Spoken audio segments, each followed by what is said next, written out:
Well said by someone. The best way to predict the future is to create it. 안녕하세요. 여러분 잘 지내고 계시길 바래요. 제 이름은 모함med 파카입니다. 저는 파키스탄에서 왔어요. 그리고 2023년에 한국에 왔고 지금 한국에서 산지 1년 반이 되었어요. 편하게 적응하고 행복하게 살기 위해 한국어를 열심히 배우고 있어요. मैं बिना पढ़े चला गया, जाके टेस्ट दिया और टेस्ट में मैंने तुक्केबाजी लगाए, खुद से ऑप्शन लगाए और बस पास हो गया। इतनी सी कहानी थी, दी एंड। आपने बहुत से लोगों को ये कहते हुए सुना होगा, तो क्या आप उनकी बात पे इत्तेफाक करते हैं? मेरे लिहाज से, मेरे अंदाजे से वो बिल्कुल सरासर झूठ बोल रहे होते हैं। कोई भी लैंग्वेज है ना, उसको पढ़ने के लिए, उसको थोड़ा सा याद करने के लिए आपको कम से कम भी 3 महीने दरकार होते हैं। फुली तौर पे एक लैंग्वेज को पढ़ने के लिए आपको 6 महीने लगते हैं और कम से कम 6 महीने आपको दरकार होते हैं अगर आप फुली टाइम दें उस लैंग्वेज को। तो बस पढ़ने के लिए या गुजारा करने के लिए, MCQs वगैरह पास करने के लिए कम से कम आपको 3 महीने चाहिए होते हैं। हाँ, अगर उसको थोड़ा बहुत आपने समझना हो तो महीने डेढ़ आपको लग ही जाता है। मेरे साथ भी ऐसा ही हुआ था, मुझे भी तकरीबन 1 महीना मिला था, 1 डेढ़ महीना मिला था टेस्ट के लिए। तो मैंने सिर्फ इतनी सी ही तैयारी की थी कि मैं उन MCQs को पास कर सकूं। मतलब कि मेहनत बहुत ज़्यादा चाहिए होती है एक चीज़ को, एक लैंग्वेज को समझने के लिए। 99% लोगों के तुक्के काम नहीं करते। 1% जिनके कर जाते हैं, पता नहीं बाय चांस अल्लाह की तरफ से उसकी लिखी होती है तो वो पास हो जाते हैं, अदरवाइज़ तुक्केबाजी नहीं चलती। 2019 वो ईयर है जब मैंने अपना इंटरमीडिएट का इम्तिहान पास किया और उसके बाद फिर मैंने अपने करियर के बारे में सोचना शुरू कर दिया, क्योंकि मेरे मार्क्स इंटरमीडिएट में बहुत ज़्यादा कम थे। तो उनको लेके मैं अपनी स्टडी को जारी नहीं था रख सकता। मैंने FSC रखी हुई थी, प्री इंजीनियरिंग। तो मार्क्स कम होने की वजह से मैंने अपनी स्टडी को वहीं पे स्टॉप किया और सोचा कि अपना जो है अभी सिस्टम लेके आगे चलते हैं। तो और तो किसी और कंट्री में मैं जा नहीं था सकता, तो कहते थे कि आप पासपोर्ट बनवाओ तो दुबई चले जाना, दुबई से 1-2 साल लगा के आप इजीली जो है किसी और कंट्री में शिफ्ट हो सकते हो। खैर 2019 के लास्ट में मैंने अपना पासपोर्ट बनवाया और फिर मैं वेट करना लगा। घर में 1-2 फंक्शन था जिसको अटेंड करना था, ज़रूरी था, और उस वजह से फिर मैं तकरीबन 2-3 महीने का मैंने स्टे लिया बीच में। साथ ही फिर कोरोना वायरस आ गया 2020 मार्च 15। मुझे अच्छी तरह याद है कि तब लॉकडाउन लग गया था पूरे पाकिस्तान के अंदर, ना कोई कहीं पे जा सकता था, ना कोई स्कूल ओपन था, ना कोई और जगह। खैर उस वक्त साउथ कोरिया की वैकेंसीज़ भी आई थी फरवरी में, जिसमें मैंने अप्लाई किया तो मेरा नाम उसमें नहीं था आया। कोरोना वायरस आया तो उसके बाद कहीं और जाना तो बिल्कुल ही नामुमकिन हो गया था, क्योंकि 2021 तक तकरीबन ऐसे ही सूरत आ रही थी, कभी लॉकडाउन लगता था, कभी नहीं था लगता। तो इस दौरान मैंने अपना जो है स्कूल ज्वाइन कर लिया 2021 में, कंपोजिंग का काम करना शुरू कर दिया। फिर 2021 में ही हमारे हबीब भाई जो यहाँ पे रहते हैं ख्वांगजू में, जिनके पास अक्सर मैं जाया करता हूँ, तो वो मुझसे कहते थे कि तुम स्टडी वीज़ा पे साउथ कोरिया आ जाओ अगर आना है तो उसके लिए आपको आईलेट्स की ज़रूरत होगी। आप आईलेट्स की तैयारी करो, पेपर दो, और तकरीबन 6.5 बैंड तकरीबन चाहिए होते हैं साउथ कोरिया के लिए। तो इतने बैंड ले लो तो आप साउथ कोरिया स्टडी वीज़े पे आ जाओ। खैर मैंने आहिस्ता आहिस्ता अपने जो है इंग्लिश बेहतर करना शुरू की, पढ़ना शुरू किया खुद ही। अभी इतना पता नहीं था कि कब कैसे और किस तरह अप्लाई करना है। तो साथ ही 2022 के फरवरी में जब साउथ कोरिया की वैकेंसीज़ आई तो मुझे नहीं था पता, लास्ट डे था, मैं स्कूल से वापस आया तो सकलैन ने मुझसे पूछा कि तुमने अप्लाई करना है तो अपना ID कार्ड दे दो। मैंने अपना ID कार्ड ला के सकलैन को दिया, सकलैन ने मेरा अप्लाई कर दिया साउथ कोरिया की, ये जो E9 के लिए वैकेंसीज़ आती हैं हर साल फरवरी में, उसमें। तो खैर अल्लाह अल्लाह करके मेरा उसमें नाम आ गया। अब मैं सोच रहा था कि क्या करूं, पेपर दूं या ना दूं, आईलेट्स करूं, स्टडी वीज़ा पे जाऊं या वर्क वीज़ा पे जाऊं यहाँ पे। खैर मेरे पास तो 2 ऑप्शन थे ही, या तो स्टडी वीज़ा पे साउथ कोरिया आ जाता या वर्क परमिट में, जिसमें मेरा नाम आया था। तो अगर ये दोनों ना होते तो दुबई वाला तीसरा ऑप्शन तो था ही।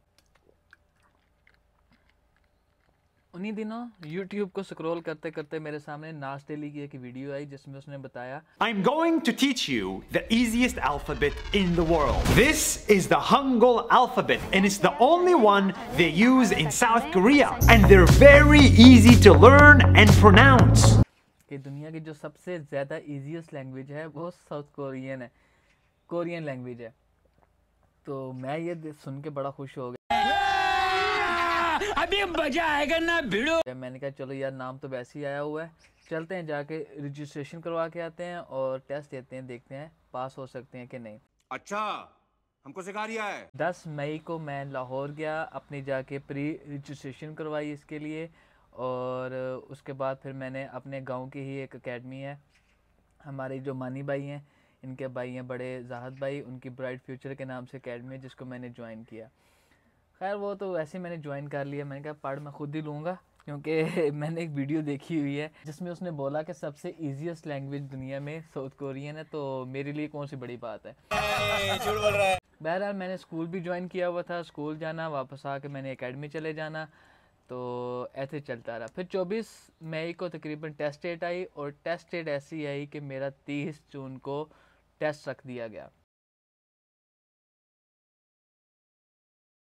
फिर भाई ने मुझसे बोला कि तुम स्कूल छोड़ दो और दोनों टाइम जो है एकेडमी ज्वाइन करो और अच्छी तरह अपनी तैयारी करो, क्योंकि तुम्हारे पास टाइम कम है, तकरीबन 1 महीना और 6-7 दिन थे। मैंने दोनों टाइम जो है एकेडमी जाना शुरू कर दिया। मुझसे अब टाइम मैनेजमेंट नहीं थी हो रही। एकेडमी तो जाता था, वहाँ जो पढ़ता था उसे याद करने की हिम्मत मेरे अंदर नहीं होती थी। गर्मी बहुत ज़्यादा थी, सुबह जाना, फिर तकरीबन 2-3 घंटे वहाँ पर पढ़ के वापस आना गर्मी में, फिर आके रेस्ट करनी दोपहर को, तो फिर शाम को चले जाना। तो उसके बाद फिर इतनी सकत नहीं थी होती कि शाम को बंदा बैठ के पढ़ सके, इसे याद कर सके। अरे मुझे चक्कर आने लग गया अब।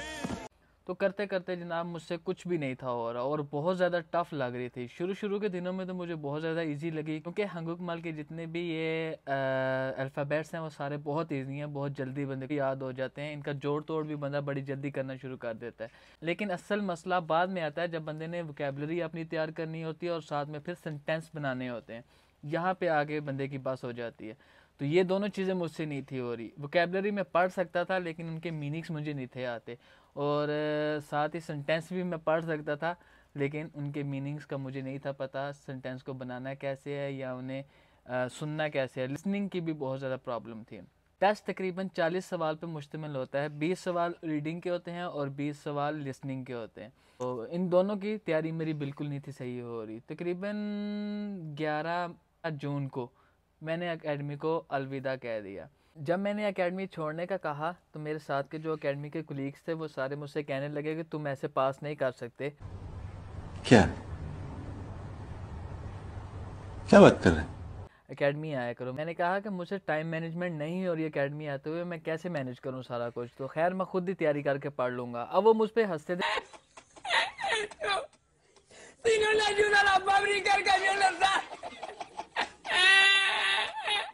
कि तुम खुद तैयारी करके कैसे पढ़ सकते हो, एकेडमी आके तुमसे पढ़ा नहीं जा रहा, घर बैठ के तुम कैसे तैयारी करोगे। अब ये मेरे लिए इज्जत का सवाल था। मैंने भी सोचा कि समय हर कायर को शूरवीर बनने का एक अवसर देता है, वो क्षण यही है। बहरहाल जनाब मैंने अपना सफ़र घर आके शुरू कर दिया। तकरीबन 11 जून को मैंने अपनी एकेडमी छोड़ी और उसके बाद फिर मैंने अपनी तैयारी करना शुरू कर दिया।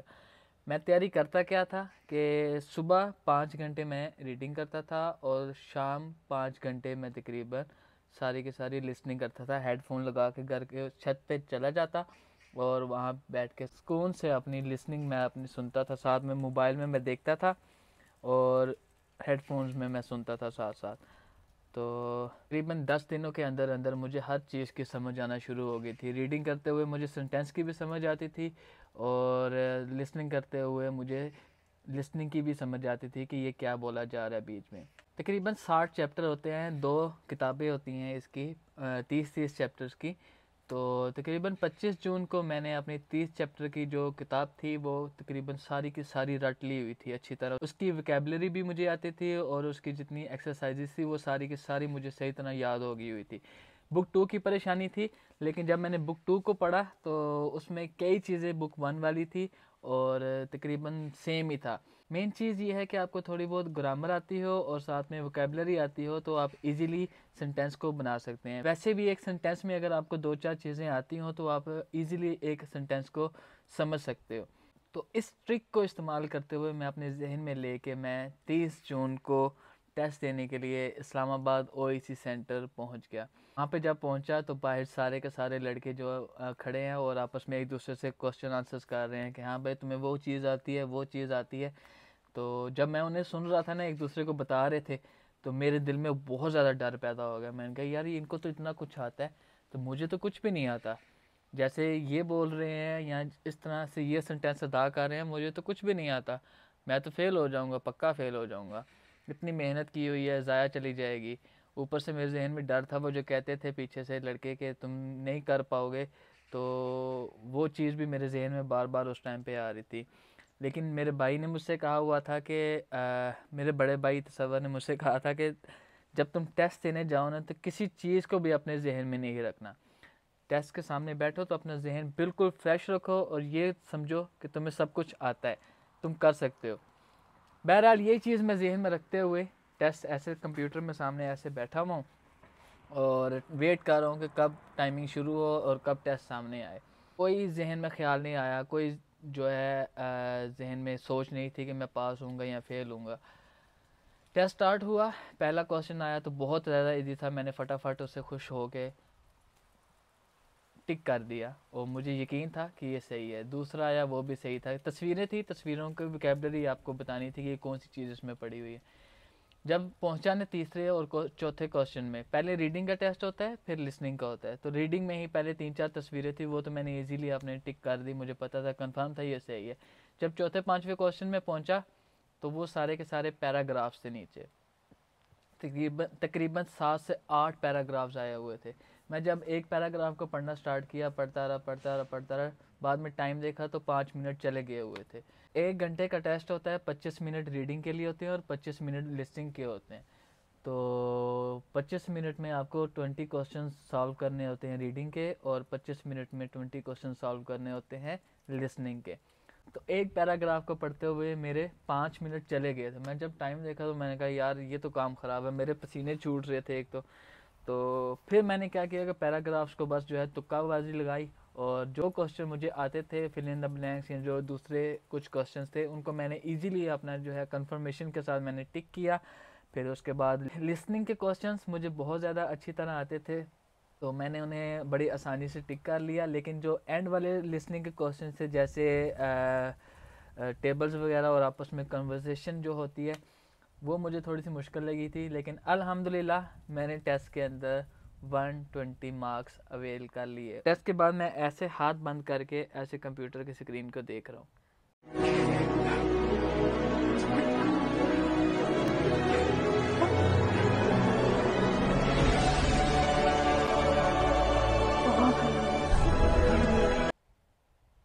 कि मैं वाकई में पास हो गया हूँ।